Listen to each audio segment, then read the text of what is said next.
Bonjour, l'accord national interprofessionnel auquel sont parvenus les partenaires sociaux en janvier dernier apporte une extension de la complémentaire santé.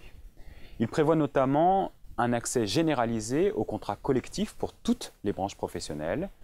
Il prévoit également une extension de la portabilité des garanties. Voilà les sujets de ce numéro du mois de mars d'ADP Social Info. Et pour commencer, comme d'habitude, un chiffre du mois.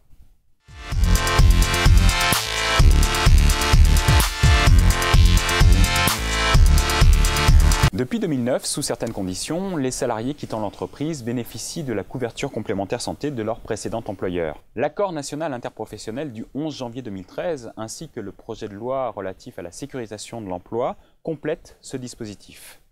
Ainsi, la durée de cette portabilité va passer prochainement de 9 mois à 12 mois. Voyons le détail de ce projet de loi avec Abdelkader.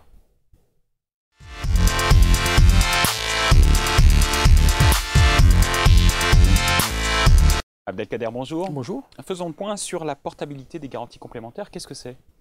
La portabilité des garanties complémentaires est un dispositif visant aux salariés qui quittent l'entreprise de lui permettre de maintenir sa couverture complémentaire au-delà de son départ pour une certaine durée. Alors, le maintien de ces garanties complémentaires santé est d'une durée au moins égale à la durée du dernier contrat de travail sans pour autant dépasser 9 mois. Ce maintien est assuré sous certaines conditions. Il en bénéficie dès lors que, bien évidemment, il peut prétendre au versement de prestations d'assurance chômage et, en tout état de cause, il ne faut pas encore que le contrat ait été rompu consécutivement à une faute lourde. Qu'apporte de nouveau l'accord national interprofessionnel et le projet de loi relatif à la sécurisation de l'emploi? Ces deux textes prévoient expressément d'élargir à toutes les entreprises l'obligation d'assurer leurs salariés par une couverture complémentaire de santé et de prévoyance. Par ailleurs, et c'est le corollaire, eh bien, il prévoit expressément la mise en œuvre de cette portabilité dite des garanties complémentaires au-delà de la rupture du contrat de travail. Donc c'est une nouveauté réelle, avec un fondement cette fois-ci non plus conventionnel mais légal, de maintien des garanties complémentaires santé et prévoyance. En quoi est-ce que cela évolue? Alors, cela évolue sur deux points essentiels. Le premier, vous l'avez cité tout à l'heure, c'est que cette durée ne sera plus au maximum de 9 mois, mais de 12 mois. Donc, on étend totalement la durée de ce maintien-là. Et puis, elle évolue sur son mode de financement.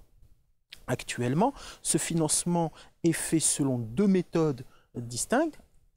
La première, qui est la plus fréquemment utilisée par les entreprises, c'est celle d'un financement conjoint par l'employeur et par le salarié. Et on a la possibilité également de prévoir un financement dit par mutualisation lorsqu'un accord collectif le prévoit expressément et définit cette mutualisation.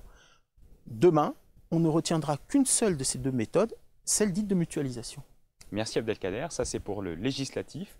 Nous allons voir maintenant ce que cela implique dans votre entreprise.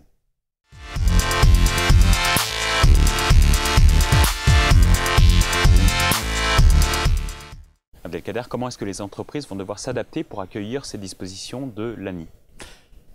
Dès l'entrée en vigueur de cette réforme, les branches professionnelles et les entreprises disposeront d'un délai d'1 an pour la mise en place de la portabilité des garanties complémentaires s'agissant de la couverture santé. Ce délai d'1 an passe à 2 ans lorsqu'il s'agira de mettre en œuvre la portabilité de la couverture complémentaire de prévoyance. Quelles conséquences pratiques maintenant? Alors, conséquences pratiques, on l'a très vite saisi, il s'agit de conséquences financières. Eh bien, il n'y aura plus d'obligation d'un financement conjoint, donc il y aura suppression de la participation financière pour l'ex-salarié et elles devront organiser la mutualisation de ce financement. Alors, deux hypothèses, soit bien évidemment une augmentation des taux de cotisation prévus par les caisses de prévoyance et les mutuelles, soit en réalité, bien évidemment, une prise en charge directement par ces caisses de prévoyance et ces mutuelles de ce financement complémentaire. Merci, je vous propose maintenant de répondre à la question d'un internaute.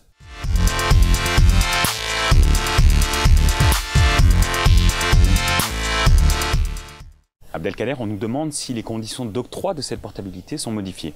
Nullement. Les conditions d'octroi sont celles que nous avons citées tout à l'heure. Faut-il pour mémoire y ajouter le fait que le salarié doit déjà avoir bénéficié d'une couverture complémentaire au sein de l'entreprise qui vient de quitter pour prétendre à sa portabilité.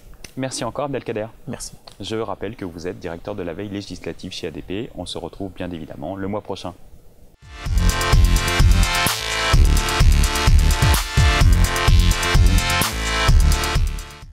ADP Social Info, c'est maintenant terminé. Vous retiendrez que l'entreprise a obligation de mettre en place une complémentaire santé et prévoyance. La portabilité des garanties complémentaires est désormais obligatoire pour toutes les entreprises. Et enfin, la mutualisation a été retenue comme seul financement de cette portabilité. Merci beaucoup de votre attention et à bientôt.